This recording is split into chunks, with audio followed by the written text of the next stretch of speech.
ભરૂચ શહેરમાં ધોરણ 10 અને 12ની બોર્ડની પરીક્ષાઓને ધ્યાનમાં રાખીને જિલ્લા પોલીસ દ્વારા વિશેષ આયોજન હાથ ધરાયું છે। પરીક્ષાર્થીઓ સમયસર અને નિરાંતે પરીક્ષા કેન્દ્ર સુધી પહોંચી શકે તે માટે શહેરના મહત્વપૂર્ણ વિસ્તારોમાં ખાસ પોલીસ પોઈન્ટ ઊભા કરવામાં આવ્યા છે। પોલીસ અધિકારીઓના જણાવ્યા મુજબ ટ્રાફિક જામ અથવા અન્ય અચાનક પરિસ્થિતિઓમાં કોઈ વિદ્યાર્થી ફસાઈ જાય તો તરત જ મદદ મળી રહે તે માટે પોઈન્ટ ઉપર બાઇક સાથે પોલીસકર્મીઓ તૈનાત રહેશે।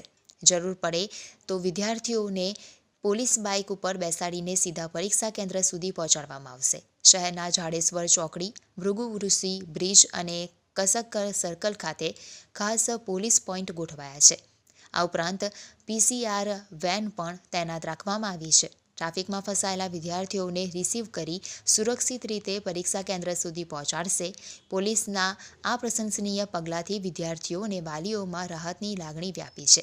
શહેરમાં પરીક્ષાઓ શાંતિપૂર્ણ અને સુચારુ રીતે યોજાય તે માટે પોલીસ તંત્ર સંપૂર્ણ સજ્જ હોવાનું જણાયું છે। આજથી ધોરણ 10 અને ધોરણ 12ની પરીક્ષા ચાલુ થઈ રહેલી છે।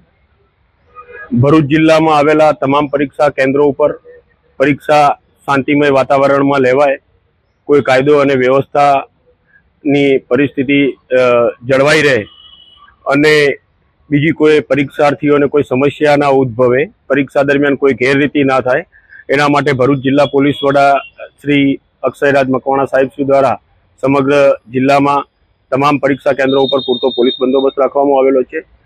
પરીક્ષાર્થીઓ પરીક્ષા આપવા માટે પરીક્ષા કેન્દ્ર ઉપર સરળતાથી પહોંચી શકે અને કોઈ ટ્રાફિકની અવ્યવસ્થા ના થાય એના માટે ટ્રાફિક બંદોબસ્ત પણ રાખવામાં આવેલો છે।